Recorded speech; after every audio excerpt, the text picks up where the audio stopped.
Did you ever imagine a temple as a town? Places for making, cooking, tending, repairing, and remembering. Picture dawn at Angkor. A cool mist lifts from the eastern moat. Birds thread their calls between carved faces. A water buffalo pads past a stone causeway.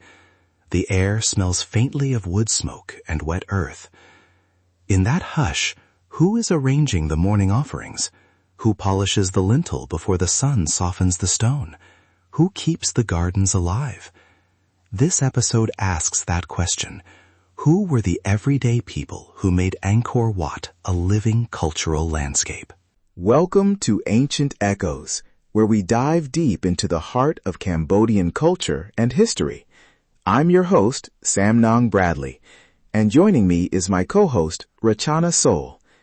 In today's episode, we're exploring Khmer New Year, how a 3-day celebration of time, water, and renewal carries centuries of memory and hope for Cambodians everywhere.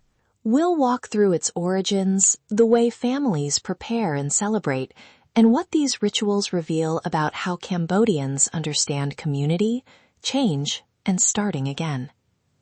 But today, our broader focus is Angkor, the people behind the stones, and how daily life, craft, agriculture, care, made those stones part of living culture. Here's the roadmap. First, a brief historical context to orient us in the history of Angkor and the idea of living heritage. Then we'll move into the artisan worlds, stonemasons, woodworkers, weavers, and potters, so you can hear the tools and routines that shaped temple aesthetics and economy. After that, we'll look at agricultural rhythms and temple ecology, rice cycles, water management, and temple gardens. Finally, we'll reconstruct devotional practices, pilgrimage routes, and social life, the songs, the caretakers, the storytellers who kept traditions alive. Along the way, I'll point to visual resources on my YouTube channel and recommend books and museums in the show notes. Section 1. Background and Artisans. To understand the lives behind Angkor stones, we start with the big picture. Angkor Wat sits within the sweep of the Khmer Empire, a landscape of temples, reservoirs, and villages. Archaeologists and epigraphers use inscriptions, material remains, and settlement surveys to recover traces of daily life. Those sources rarely hand us a recipe or a day planner. Instead, they offer fragments, an inscription noting a workshop endowment, a refuse pit of broken pottery, a worn path between a village and a temple. From those fragments, scholars reconstruct the rhythms and work practices that sustained temple complexes. The term we'll use is living heritage, not only the monuments themselves, but the knowledge, skills, and social practices connected to them. The evidence shows us communities of specialists, dedicated masons who carved sandstone, carpenters who shaped teak for superstructures, weavers who produced ceremonial textiles, and potters who made the everyday vessels used at the temple. These were often organized through apprenticeship systems, family workshops, and seasonal labor exchanges. That structure kept craft knowledge flowing across generations. Imagine a mason's workshop at the edge of the complex. The quarry is a day's journey away. Large blocks arrive on ox-drawn sledges.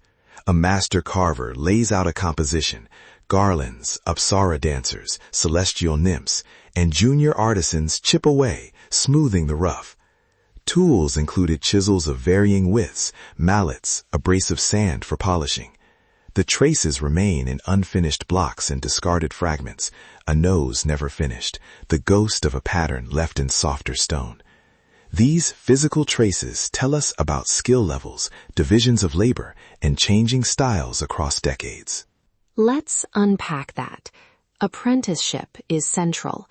Younger artisans learned by copying the master's marks, gradually taking on more intricate work. That apprenticeship tied craft practice to family and community networks. In the scholarly sense, this is significant because it demonstrates continuity. Craft techniques didn't spring from nowhere. They were transmitted, adapted, and sustained. The layers matter. What a master kept as secret techniques, what was shared openly in a community workshop, and what changed because of market demands or new patronage. Weavers and potters similarly anchored daily temple life. Textile weaving provided garments and ritual cloths. Certain patterns signaled status or use in ceremonies.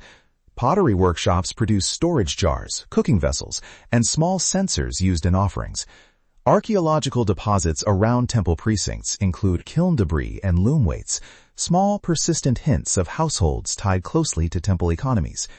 Traders and markets near temple towns exchanged food, tools, and ritual paraphernalia, keeping a lively material culture circulating among artisans and worshippers alike. Section 2. Agricultural Rhythms and Temple Ecology. If crafts formed the hands that shaped Angkor, agriculture was the pulse that fed it. The Khmer developed an intricate water management system, reservoirs or barais, canals and embankments that regulated monsoon flows. This hydraulic landscape enabled rice cultivation at scale and shaped seasonal cycles for temple activities. The planting season, harvest, and floodplain rhythms structured when festivals were held, when labor could be devoted to temple maintenance, and when pilgrims arrived. Consider the temple garden as an ecological and ritual space. Gardens provided aromatic plants for offerings, medicinal herbs, shade trees, and vegetables. Temple gardeners were skilled in seasonal planting and pruning, a kind of botanical knowledge passed through households. The evidence indicates designated plots run by temple communities, sometimes sustained via land endowments recorded in inscriptions. That arrangement tied agricultural production to ritual calendars and long-term stewardship of landscape features.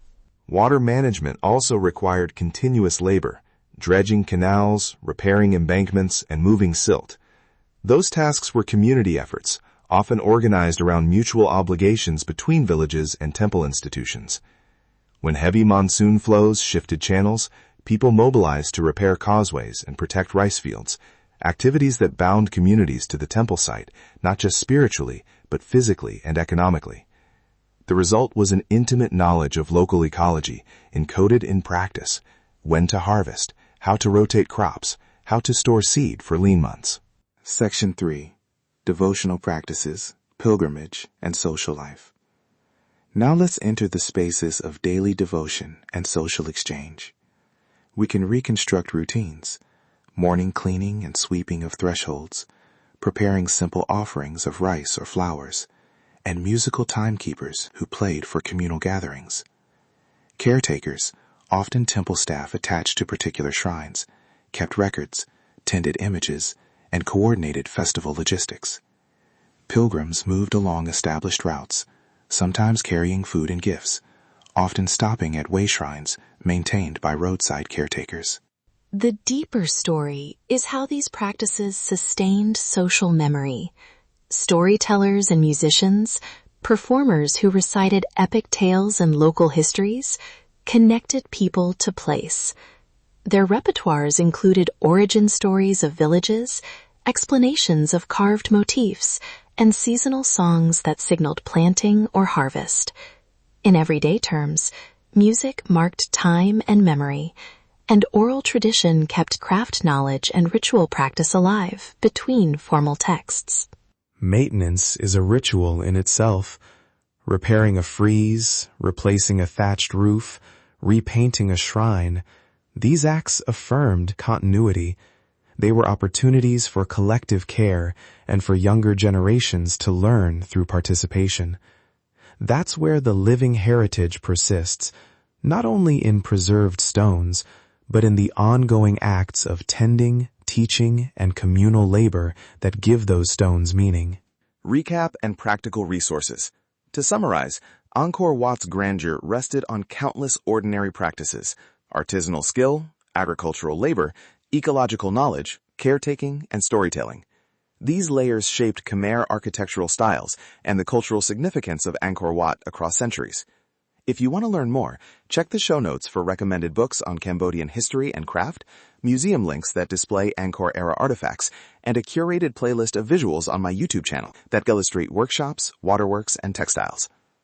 I'll include references to archaeological studies, inscriptional translations, and community preservation projects that prioritize local leadership. If you're visiting Cambodia or engaging with heritage online, consider ways to support ethical preservation. Prioritize community-led projects, seek out local guides and craftspeople, and buy directly from artisans when possible.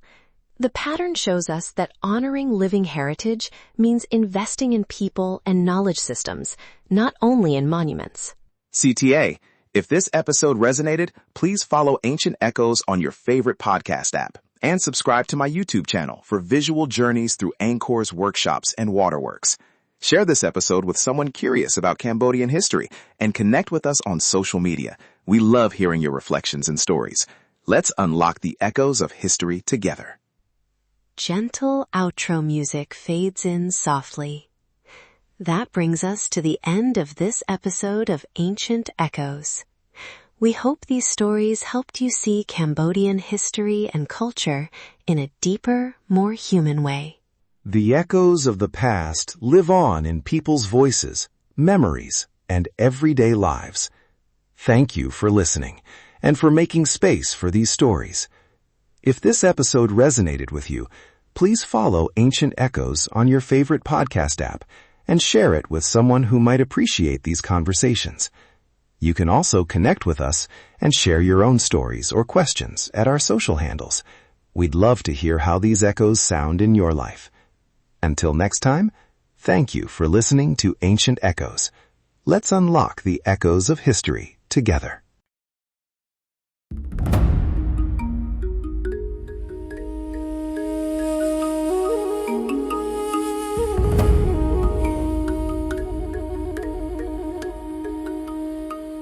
In the quiet of night, I whispered my plea, holding her close, hoping for her decree.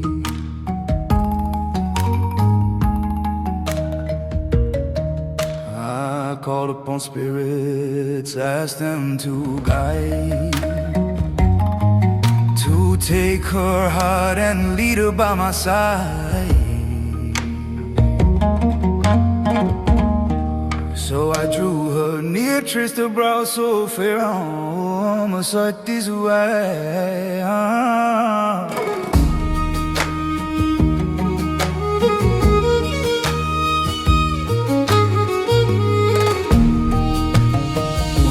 Sacred power, Swahai, mighty spirit awakened. By the master's right, let her heart be gently taken. Let her follow me now by vow and by sign. I hear these words, oh teacher, witness this plea. Oh, my sacred power, Swahai.